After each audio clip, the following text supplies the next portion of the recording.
Hi, my name is Marina Scateni. Holistic to your personal practice is a way to accompany you to strengthen or create your own personal practice to fully live your life. In this second episode, we will talk about how to create the optimal conditions for your daily practice. To be consistent and give continuity to your practice, made of an integration of body and mental work, it will be necessary to create the right conditions that facilitate your goal. A kind of compromise that will make your whole day revolve around it. But first of all, you need to want it. It is essential. You need to have the motivation to keep the consistency and transform it into a routine. We said in previous episode that it's not easy at the beginning to create a daily practice. It takes an effort. But above all, it takes an intention, the will to achieve it. So motivation and believing in it are super important. Now let's talk about the importance of getting a good night's sleep and the minimum number of hours. If, for example, we want to practice in the morning before going to work, we will have calculated that we will wake up, for example, an hour or 2 hours earlier. The early morning hours are wonderful for the practice.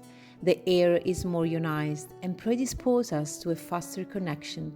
The silence around us accompanies the search for our inner silence, and thus the practice is facilitated. And afterwards we feel energized, as we have reactivated the meridians, those energy lines crossing our body from head to feet that correspond to the organs. So we're then ready to face the day with inner peace and strength. We have actually stimulated serotonin, which provides a sense of overall well-being, and endorphins, hormones that are responsible for the pleasant sensations of gratification, happiness, and reduced stress. To wake up early without suffering, it will be necessary to go to bed not too late. That's super important.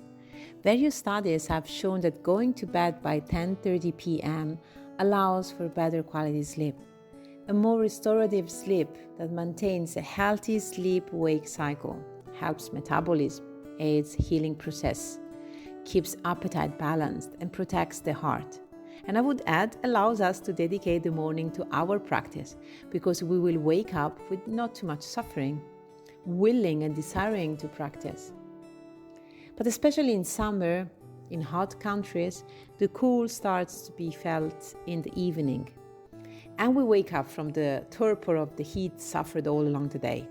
So going to bed early is more complicated than in winter. So what to do? My advice is to avoid going to bed too late anyway. You can extend it by an hour, but don't go past midnight, because then it will be harder to wake up and you can put the consistency in the practice at risk. Another tip is to wake up early anyway and catch up with a nap in the afternoon. But the best way is not to go to bed too late anyway, respecting and not altering the circadian sleep-wake rhythm.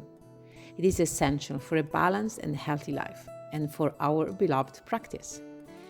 And for who of you that have insomnia or sleep disorders, I can suggest that the same practice itself over time will help you make them disappear. Have faith, be consistent, and you won't regret it.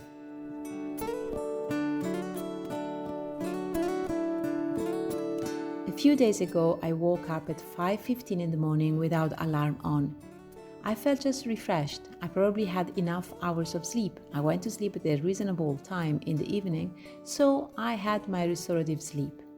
Woke up 5:15, refreshed, and I thought, okay, it's a good time to go to meditate. 5:30 I was on my mat, and I meditated for 1 hour. I didn't even realize that so much time has passed. And when I was completing my meditation, a few ideas raised up in my mind about how to write down something I had experienced the day before, and so included them into the book I'm writing. So I went to my book and I started to write for 1 hour more or less. And I had the The best expression of my feelings on paper ever. That time of the morning is quite special. I always write the more inspiring text at this time in the morning. So this is just to tell you that waking up early and having early practice will also help you not only to feel better in your body and to have a more calm and peaceful mind, but also will help you on having more outcomes on your work, in your projects, because you will have new ideas and you will have a different energy that will allow you to achieve your goals. It's also important to have restorative sleep, not to have dinner too late, in order to be able to digest before going to bed. The advice is always a light dinner and 2 hours before going to bed. And I invite you to experiment how is your sleep if you respect these parameters. Your nervous system will be grateful, and anyone who has to deal with you during the day too. What we eat is equally important to achieve our results. If we eat poorly, heavy and fat food, the consistency in the practice becomes more difficult to achieve.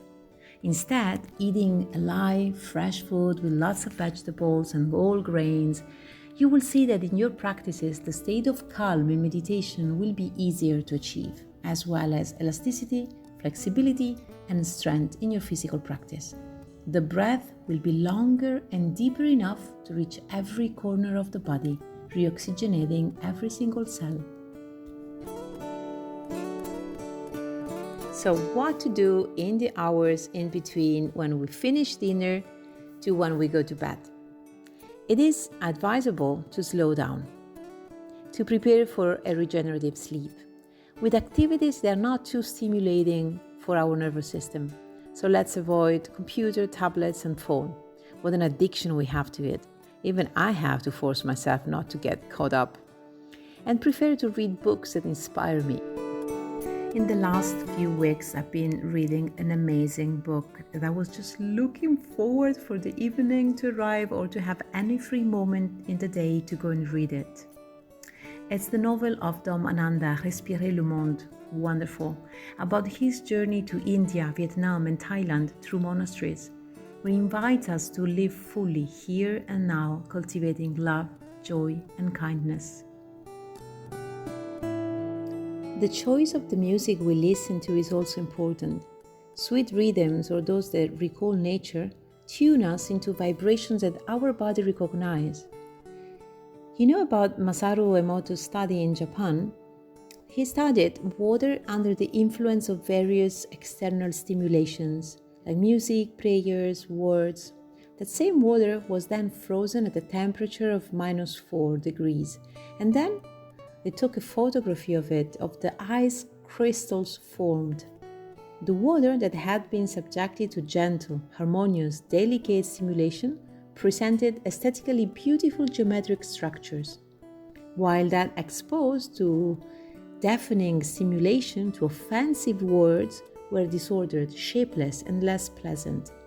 So according to Emoto, water records and reacts to human energies and intentions.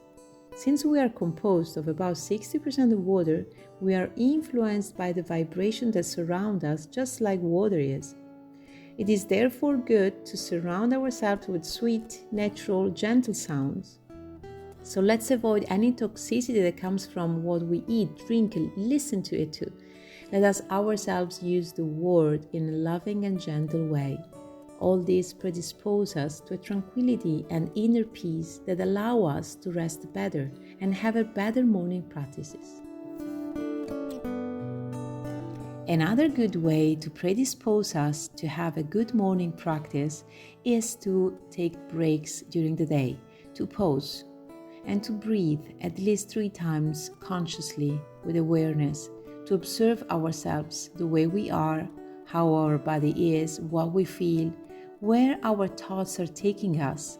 Are we in the past, in the future, or are we enjoying the present moment?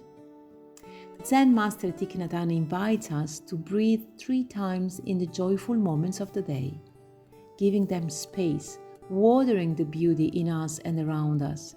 stimulating the feeling of gratitude. The practice of gratitude is wonderful also.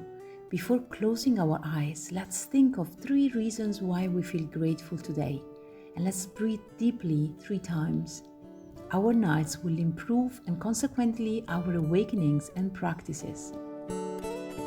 And that's what I try to do when I lay down. I just recall all the events, situations I feel grateful for. And I count much more than 3 each time. And that gives me a sensation of complete and deep peace, which I feel really grateful to be alive and to be able to experience everything that the life unfolds in front of me every single day. Take into consideration the routine you are used to. So don't set yourself impossible goals. Start with a half an hour practice and grow from there. If you're already used to the practice, then try dedicating 2 hours of your time. In short, choose a time you are comfortable with. I recommend between 1 hour and a half and 2 hours. By following these guidelines, you will discover that as you create the ideal conditions for your practice, you will also transform your lifestyle into a healthier one. With just a month of consistency, you'll start to notice the results. You'll be so motivated to continue because your practice will bring you peace, inner strength, and a greater kindness towards yourself and the others. Plus, it will support you in any healing process and any of your current projects. You might want to give it a try. I hope this episode will inspire you to live your life in plenitude.